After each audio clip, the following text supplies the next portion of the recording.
El debriefing. El debriefing es una estrategia que se utiliza en simulación y es muy importante para lo que denominamos evaluación formativa. Se utiliza en escenarios de alta fidelidad y vamos a ver cuál es el proceso que debemos desarrollar para generar un buen debriefing. Antes del debriefing me debo asegurar el cuidado en la forma de terminar los escenarios, porque estamos hablando de que ya hicimos un escenario de alta fidelidad, ya el estudiante vivió la experiencia del caso, ya reaccionó frente al estrés, entonces debemos mirar cómo se termina ese escenario. ¿Llevamos al paciente del escenario simulado hasta la muerte o no? Es una pregunta que hacen muchas veces. No se debe llevar a la muerte si no se va a hablar de la muerte como un proceso fisiológico o como un proceso que es natural dependiendo de la causa, y al mismo tiempo no puedo enviar a la muerte a todos los pacientes generando una sensación de juego con el simulador al punto de que el estudiante considera que está matando y salvando gente como un juego. Tengo que dejarlo en un punto en el cual muchas veces dejo que otro equipo llegue y continúe la reanimación y solamente le advertimos a los estudiantes que estamos analizando hasta el momento que terminó el escenario sin saber qué es lo que va a pasar hasta el final con el paciente simulado. Vuelvo y aclaro, solo genero la muerte del simulador cuando voy a hablar de la muerte como proceso natural o causa de la patología. Ahora, es importante que antes de hacer el debriefing es un término que se acuña, y olvidaba decirlo, del lenguaje anglosajón militar, en el cual cuando estaban en guerra le decían a la persona, bueno, cuéntenos qué es lo que está sucediendo. Dice, no, nos atacaron por el norte, ahora en el oriente se está despertando la tropa porque los del occidente ya se levantaron, están llevando los tanques, y en la parte sur lo que estamos haciendo es X, Y o Z. Y preguntan, ¿y qué vamos a hacer para que no nos sigan haciendo esto por esta parte? Entonces estamos haciendo esto otro. Entonces la reconstrucción del evento, qué es lo que sucedió, qué está sucediendo ahora, qué vamos a hacer en un futuro, todo eso es hacer un debriefing en el lenguaje militar. El debriefing después de un escenario de simulación es hacer eso mismo. ¿Qué pasó? ¿Qué es lo que sucedió? ¿Qué se puede hacer mejor en otra situación? ¿Y qué es lo que influyó en que el desempeño de ustedes hubiera sido de esa manera? Con base en eso, el hablar durante el corredor, apenas salen del ambiente simulado, es importante ir detrás oyendo qué están comentando, porque es el momento emocional en el cual uno se da cuenta cuáles fueron las causas del error y cómo se sienten los participantes del evento de simulación. Ese utilizar un congelamiento, lo que denominan los norteamericanos o anglosajones como el freeze y el unfreeze en simulación, es que muchas veces hacen un escenario y cuando ven que todo está mal, paran el escenario, coordinan a todo el mundo para que vuelva a la posición que debería estar y le dice, ok, descongélense, unfreeze, y vuelve a actuar el escenario. No se debe hacer eso porque quita la emocionalidad del escenario de alta fidelidad. Entonces yo voy a dejar que corra todo el evento, que hagan todos los errores y al final se haga una evaluación del proceso, evaluación que va a ser una evaluación más formativa que sumativa o de sanción. El debriefing tiene 3 etapas. La primera es de las reacciones, hay que mirar y relajar el ambiente y preparar a la reflexión. Eso implica decir, no se preocupen, esto ha sucedido en otras oportunidades, veo que usted está muy angustiado, no se preocupe, veo que usted está muy relajado, no sé por qué, ahora me explica, pero ese relajar el ambiente, distensionar y preguntar cómo se sienten alrededor del escenario es muy importante, así como repasar los objetivos y qué es lo que se espera del escenario. Después viene una segunda etapa que es la etapa de comprensión, qué sucedió en el hecho. Y por último una síntesis y qué se aprendió del evento y cuáles son las lecciones para un uso futuro. El evidenciar las reacciones, ya siendo un poquito pormenorizado el debriefing, y es limpiar el ambiente y prepararlo para la reflexión. Permite expresar los sentimientos, las emociones, los hechos, y es importante mirar cómo se sintió porque es un ambiente simulado. Entonces a veces no le di el rol importante ni le di ningún rol, entonces él está pendiente que lo están filmando, no está pendiente de su actividad ni del equipo, etcétera. La culpa es del docente en la mayoría de los casos. En cambio muchos, eso se llama la implicación en el escenario, se meten y actúan como si de verdad estuviera, y eso hace que emocionalmente muchas veces generen inconvenientes o al contrario soluciones muy prácticas, etcétera, etcétera. Entonces debo permitir expresar esos sentimientos y emociones. Antes de pasar a la otra etapa, también recordar los objetivos del escenario y las necesidades de aprendizaje del mismo. Ahí hay que permitir que ellos piensen en cómo se sentían y quién era en el momento del escenario. Démosle espacio para que comiencen a reflexionar acerca de cómo se comportaron dentro de eso. Ya la parte de compresión, hay que entender lo que pasó y explorar el significado. Entonces en la exploración hay que indagar los puntos de vista de lo que sucedió. Viene una fase que se llama el Advocacy Inquiry, que es una parte de persuasión e indagación. ¿Cómo se hace eso? Eso es poner un punto de vista personal. Yo ya me di cuenta que cometieron un error, pero nunca le digo directamente a la persona, ¿usted por qué hizo eso? Lo que se hace en un debriefing es, yo digo, en tal evento deberían de haber hecho el 1, 2, 3, 4.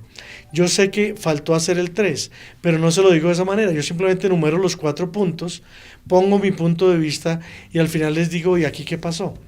Muchas veces en Stress Decision sí, nosotros sí hicimos el punto 3. En ese caso se utiliza un video y cuando se ven en el video es que dicen no puede ser, no hicimos el punto 3. Entonces hay que ir a la persona que no lo hizo y de pronto le decimos, bueno, ¿usted qué pasó ahí? Entonces él dice, no, qué pena, yo pensé que sí lo había hecho. Pero ahora que caigo en cuenta, lo que pasa es que yo me distraje porque él estaba ya enredado con el cable y me puse a hacer lo del cable y me distraje de haber activado allá el código, si es que ese es el ejemplo, y me distraje con esto otro. ¿Qué pasa? Eso es lo que los norteamericanos y los que desarrollaron esta estrategia hablaban, por ejemplo, de buscar los esquemas mentales o cuadros mentales que hay detrás del error. Cuando uno llega al cuadro mental, está yendo al momento del aprendizaje. No es decirle usted por qué no lo hizo, sino qué estaba pasando. Entonces, esa misma persona que tuvo el error por descuido, a lo mejor si lo pregunto a otra persona me dice no, sinceramente es que yo quedo en blanco cuando estoy sometido a estrés. En cambio el otro dice, no, yo sí es que no tenía ni idea que a mí me tocaba hacer eso. ¿Qué pasa? El mismo error puede tener detrás diferentes esquemas o cuadros mentales que estaban rigiendo el error. A esta primera persona le debo trabajar el descuido. En cambio, a esta segunda persona debo trabajarle es que el estrés le está bloqueando. Esta tercera persona sí me toca decirle vaya y estudie. Entonces, cuando llego a esos elementos de juicio de por qué se comete el error, estoy haciendo un buen debriefing. Qué difícil es hacer esta parte de persuasión e indagación. Me pregunto por qué no se hizo.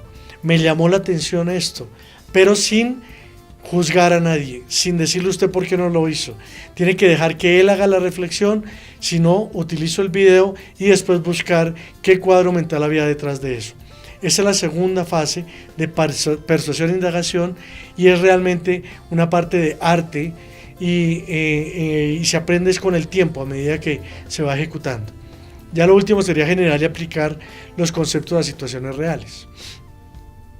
Entonces la fase de persuasión e indagación no es esto, no es hacerle creer lo que yo pienso, no, es que él mismo sea el que caiga en cuenta, no yo de esta manera tratando de hacerle ver el error. Ejemplos de pregunta de indagación. Tengo curiosidad por saber cómo ve esto, cuál es su punto de vista, qué era lo que pasaba en ese momento. Usted puede hablar sobre qué fue lo que pasó, puede explicarme esto un poquito más porque no lo entendí, qué era lo que intentaba conseguir con eso, qué estaba pensando cuando sucedió esto otro. Entonces, esos modelos mentales que hay detrás de suposición, de sentimientos, metas, la conciencia de la situación, el conocimiento de base, la influencia de contexto son fundamentales para tener en cuenta. Yo puedo hacer este debriefing y hacer un enfoque con prejuicio de análisis. ¿Cómo es eso? Mi meta es como instructor, cuando lo hago con un prejuicio de la cosa, es que yo soy el que defino lo que es correcto, haciendo que se estrese el estudiante y se sienta mal. Así nos enseñaron a la mayoría de nosotros. No lo tengo en cuenta, simplemente digo usted por qué no puso adrenalina. Y eso es una forma de no hacer un debriefing porque lo estoy haciendo con un prejuicio de análisis. Mis modelos mentales como instructor, cuando lo hago así con prejuicio, es que yo sé lo que falló, tengo la respuesta adecuada y hago poner en evidencia al estudiante y lo culpo por eso.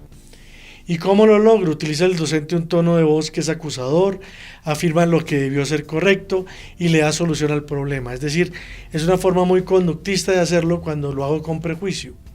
Sin prejuicio, ¿cómo se haría? Debo tener en cuenta como docente que todos cometemos errores. Se debe evitar la vergüenza y la culpa y mantener una buena relación con el estudiante que acierte y evite lo incorrecto. Mi marco como instructor es que sé lo que falló, tengo la respuesta, pero no me pongo a la defensiva y hago que el estudiante descubra el error por sí mismo. El dilema como instructor es dar una retroalimentación certera, manteniendo adecuada relación con el estudiante. ¿Y cómo lo logro? Guardando mi opinión, dirijo al estudiante hacia mis ideas sin decírselo y utilizo un tono amable. Entonces es una estrategia que exige un entrenamiento. Con buen juicio, ¿cómo hago el análisis? Mi meta como instructor es evitar la vergüenza y la culpa, establecer un buen ambiente de aprendizaje. Tengo en cuenta mi punto de vista y el del estudiante. Mantengo un principio básico de que todos quieren aprender y ayudo a entender como docente también a que aprendan. ¿Cómo lo hago? Debo utilizar la primera persona, expresar claramente mis perspectivas y juicios y preguntar de manera que permita aclarar sus perspectivas, que hable él y me cuente. Creo que queda claro esa persuasión acerca de observé tal cosa, me preocupa, me inquieta, la indagación de me pregunto cómo pasó, siendo que tengo entendido que debería suceder estas tres cosas, tengo curiosidad de saber esa opinión, qué tenía en mente, y lo mismo comprender y resumir, que es lo último, que es extraer las lecciones aprendidas para usarlas en un futuro. ¿Qué fue lo que se hizo bien, lo que se hizo mal y lo que debe ser cambiado para una próxima oportunidad? Al resumir el cierre, generalmente yo lo hago diciendo qué se llevan ustedes de aprendizaje. Yo no soy el que cierra muchas veces, sino dejo que ellos cierren para que me refieran lo que aprendió cada uno de acuerdo a su situación y eso lo vuelve más significativo. Qué se hizo bien, qué se trabajó y qué se puede actuar mejor. Para hacer el debriefing necesitan un video beam, una pantalla, una mesa, unos asientos con una distribución circular, 6 a 8 personas que actuaron y pueden haber personas que vieron la actuación pero no participan del debriefing. Deben haber unos minutos para ver las expresiones iniciales, debe utilizarse la técnica bien hecha, se toman los 2 o 3 objetivos del escenario y se discuten con el grupo para que las ideas que queden claras grabadas en cada uno de los participantes. La pregunta debe ser indirecta, pero además debe ser reflexiva. Debe discutirse al respecto de una manera impersonal y no se debe juzgar a nadie durante la discusión. Esta técnica delta significa que puedo tomar y hacer un cuadro simplemente colocando lo positivo y lo negativo que sucedió durante el evento, y eso se hace cuando ya rutinariamente se hace un debriefing de manera sistémica. ¿Por qué el análisis? El hecho de repasar un hecho real o simulado en los cuales los participantes explican, analizan y sintetizan información y estados emocionales mejora el rendimiento en situaciones similares. Eso está determinado cuando se hace ese tipo de ejercicios. La simulación puede imitar pero no duplica la realidad. Ofrece ilimitadas oportunidades para hacerlo mal y aprender de ese error. Y da la posibilidad de realizar análisis como guía para futuras ocasiones, lo cual es fundamental. No es lógico tratar de utilizar elementos reales en la fase del aprendizaje y yo puedo evaluar esto sin necesidad de dañar al paciente.